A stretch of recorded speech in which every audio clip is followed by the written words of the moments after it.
What's going on, guys? Hope this video finds you well. So previously I did a video covering the first 3 Final Fantasy Pixel Remasters, and while I generally found those games to be enjoyable, thanks in part to the quality of life additions in the Pixel Remasters, what I was really looking forward to was playing/replaying the Pixel Remasters of the Super Nintendo Final Fantasies. It's been about 4 years since I first played through Final Fantasy IV via the Game Boy Advance version, and while I do remember having a good time with it, there were a lot of aspects to it that I didn't remember super clearly. But now, having replayed it very recently, I think I have a clearer idea of where I stand with this game. As far as the Pixel Remasters are concerned, this is easily the meatiest Final Fantasy game thus far, and took me just shy of 20 hours to 100% the achievement list, which once again seems to be very thorough as far as seeing everything the game has to offer. And I'll get into some tidbits about going for the achievements later, but before I get started, I do want to thank you guys for helping me reach 1,000 subscribers. That is a very major milestone that I've been striving for a while now, and it does feel relieving in some sense having hit that threshold, although I don't have any intentions of stopping or majorly changing the way that I approach making videos. That's not to say that I don't have new ideas in store for you guys as far as uploads and live streams and whatnot, but more so to let you guys know this channel will continue operating more or less business as usual, as I now push for 2,000 subscribers, I suppose. I've mentioned previously that I think Final Fantasy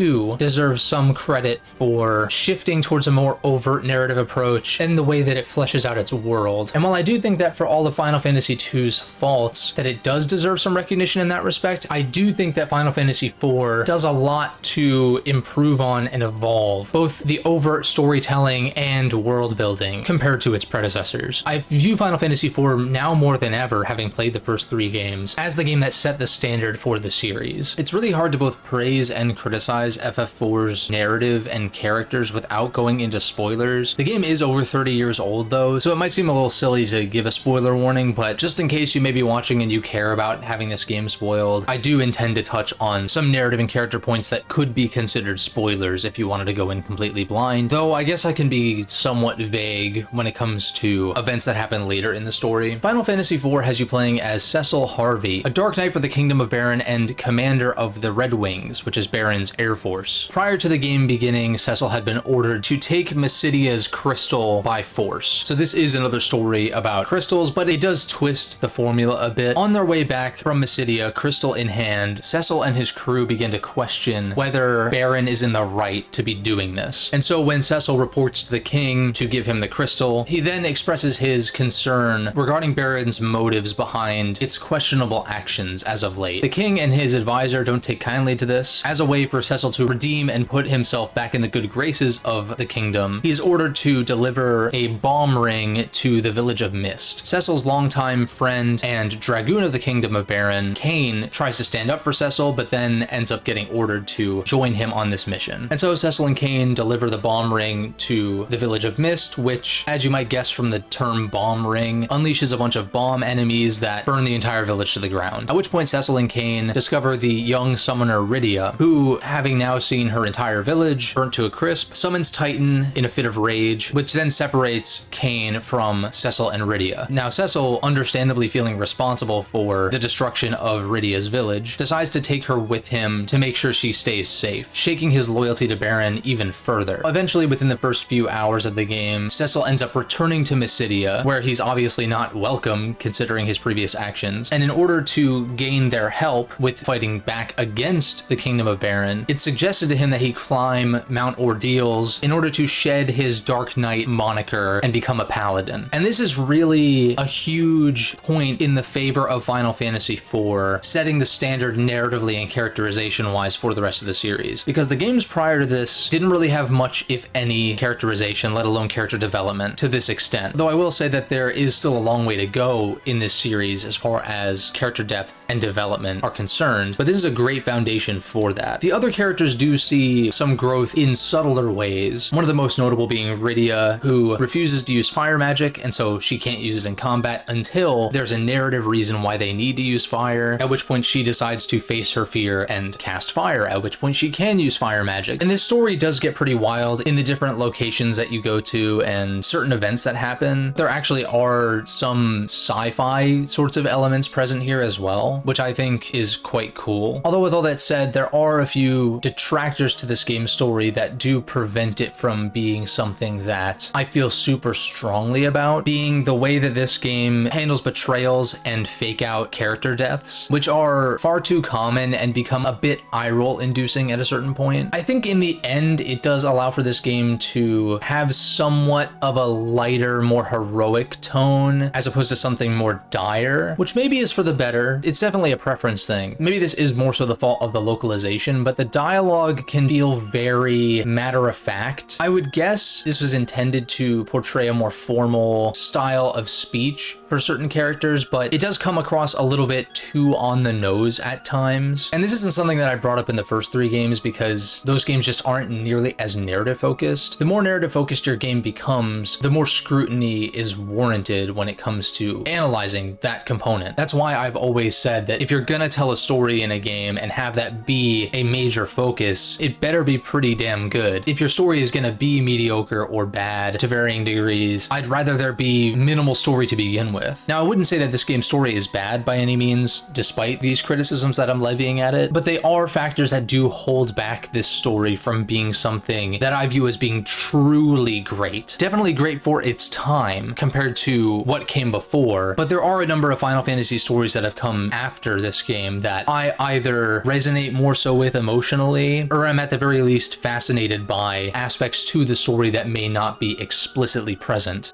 The early hours of this game have you traveling from Baron to the various other kingdoms throughout the world, which gives some insight into the nature of each of these locations. For instance, the village of Mist is where the Summoner tribe is located. The kingdom of Fabul is known for its monks, Mysidia for its mages, etc., etc. And while there were similar types of locations in the previous games, I think Final Fantasy IV takes things a step further by having various party members throughout the game that are from each of these major locations, which does give some additional insight into the world of this game. Now, do I think that the world of Final Fantasy IV is the most fleshed out in the pantheon of Final Fantasy games? Not particularly, but it feels much more convincing, and similar to the previous 3 games, you're also given access to various vehicles to traverse the world of Final Fantasy IV, starting with the hovercraft, which allows you to cross shallow water, which is indicated by rocks being visible at the surface. Then you actually get access to several different airships throughout the game, some of which are able to traverse areas that the others can't. Something I failed to mention when discussing Final Fantasy III was the introduction of hidden items in that game, which continue to be present in Final Fantasy IV. So hidden items are, as you would expect, items that are hidden in pots throughout town, in patches of grass, and sometimes in other locations like trees. Thankfully, these Pixel Remasters do keep track of how many items you've found in each location and the total number to find. I don't remember if there were missable items. There are definitely missables in other categories, but it's something that I kept track of by using a guide that is present on Steam. Dungeons in this game also feel much more fleshed out, especially compared to FF3, where I found the dungeons to be very much on the short side, but they also didn't have that terrible design that was present in FF2, where apparently those empty rooms that I had talked about previously, which were annoying in their own right, used to be monster closets, which would just be another layer of tedium and annoyance. So I can see now more than ever why FF2 is considered the worst in the series. There are some gimmicks in certain dungeons, but for the most part, there's not really a ton besides aesthetic to set them apart. The magnetic cavern is one that stands out to me, where if you have any metal equipment equipped on any of your characters, they will be paralyzed and out of commission. It'll actually game over you if all of your party members are wearing some kind of metal equipment. And so it's a matter of unequipping that and equipping any wooden or leather or otherwise equipment that you might have on hand in order to actually function in that dungeon, which is kind of neat, but you don't really see much more of that. There are some late game optional dungeons that have a lot of floor hazards and a lot of chests with monsters in them, which is toned way back from especially the first game, had a shit ton of those. And the final dungeon is absolutely massive, and so despite it not having anything really unique going on mechanically, it does have split paths, some of which are accessed by teleporters in order to find and unlock the various ultimate weapons or summons in some cases. I found the grandness of the final dungeon to be very cool. I suppose this brings me into the gameplay side of Final Fantasy IV, and the most notable point I of course need to address when discussing this game is the introduction of the active time battle system system. The active time battle system, or ATB as I'll refer to it going forward, is an expansion on your average turn-based combat system, in which each of your party members has a meter that gradually fills over time, and once it is filled, you're able to select your action for said character, as opposed to selecting all of your inputs for every party member at once, and then watching the turn play out in the previous games. And enemies also have a hidden ATB meter that they abide by as well, though much of the time the enemy ATB, specifically when it comes to bosses, is much quicker than your party's, and so this requires a lot of on-the-fly planning and execution, since time is almost always moving. And so while I have criticized ATB in the PS1 Final Fantasy, since due to those games being on the first generation of consoles with 3D graphics, I think there was a strong incentive to slow down the pace of those battles for the sake of visual spectacle, which just really gets old after seeing certain animations play out for the millionth time. Considering I had played Final Fantasy IV and VI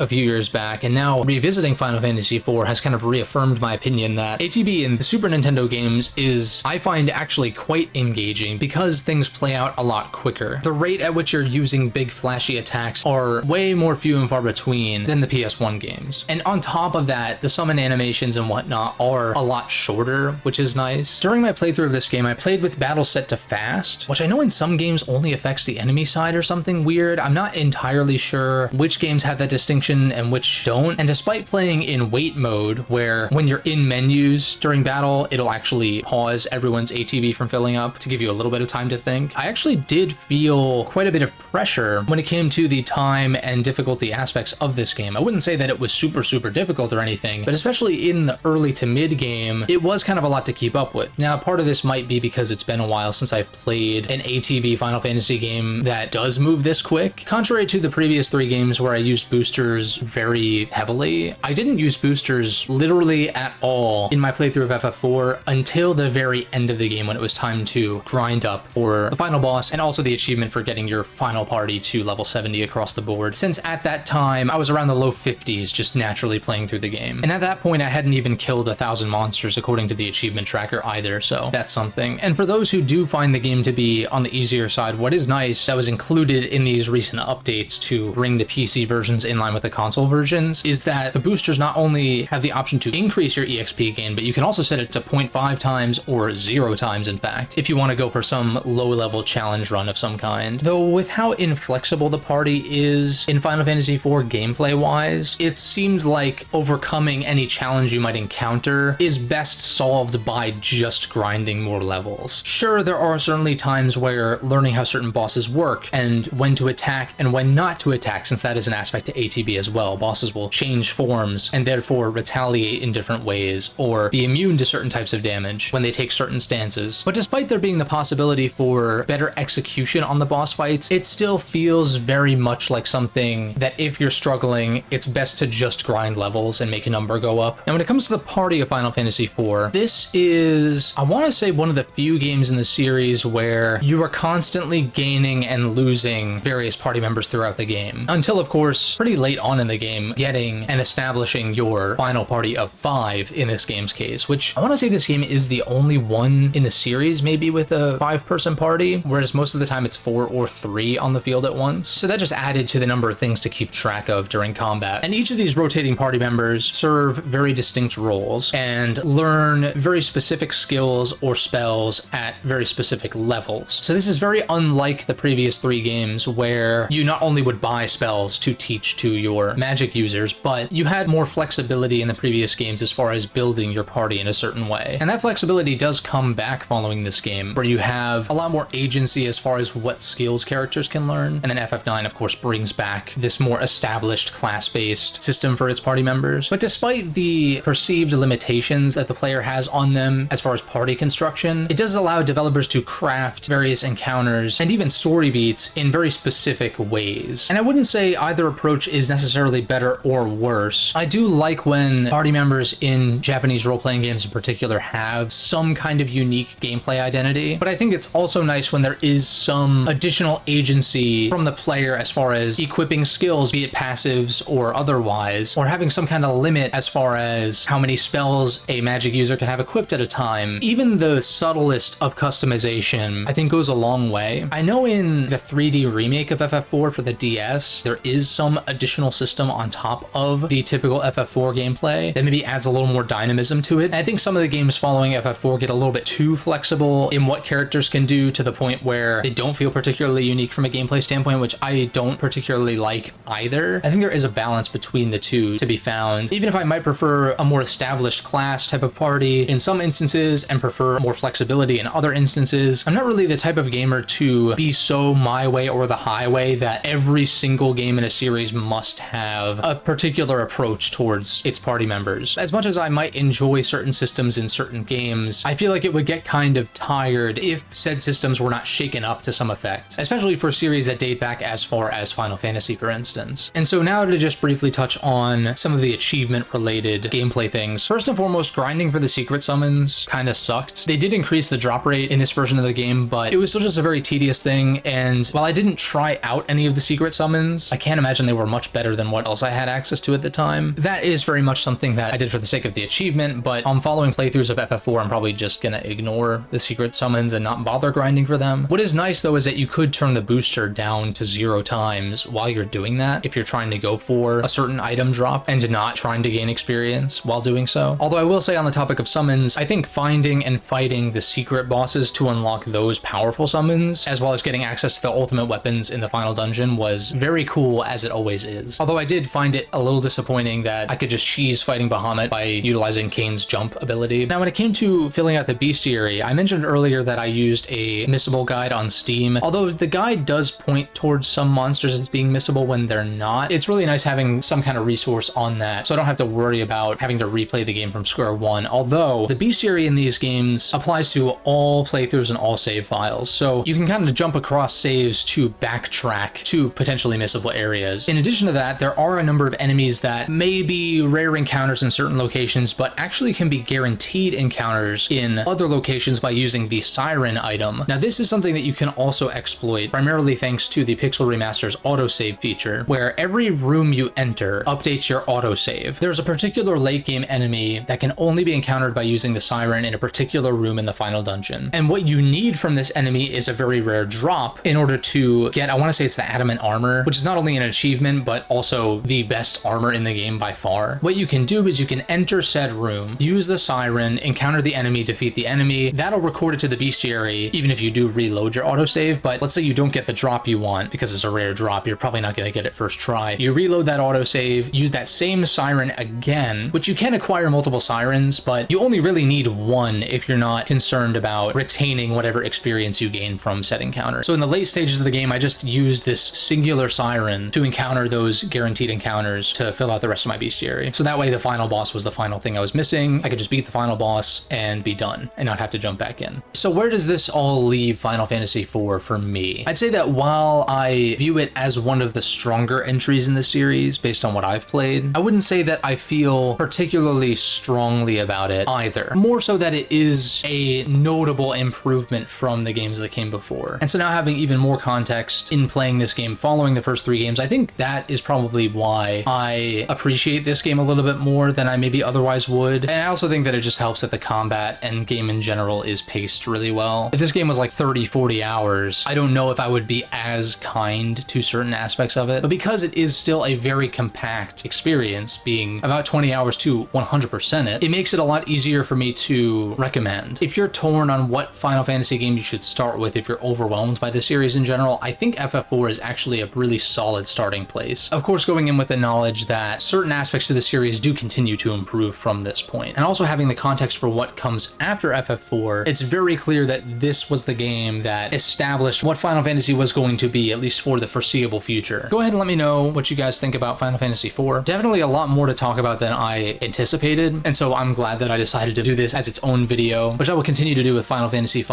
and VI as I get to them. But yeah, of course, I want to thank my channel members, and shout out the Space Cowboy at the Super Shadow Operative tier. Don't forget to leave a like and subscribe, of course, if you enjoyed, and I will catch you guys in the next video.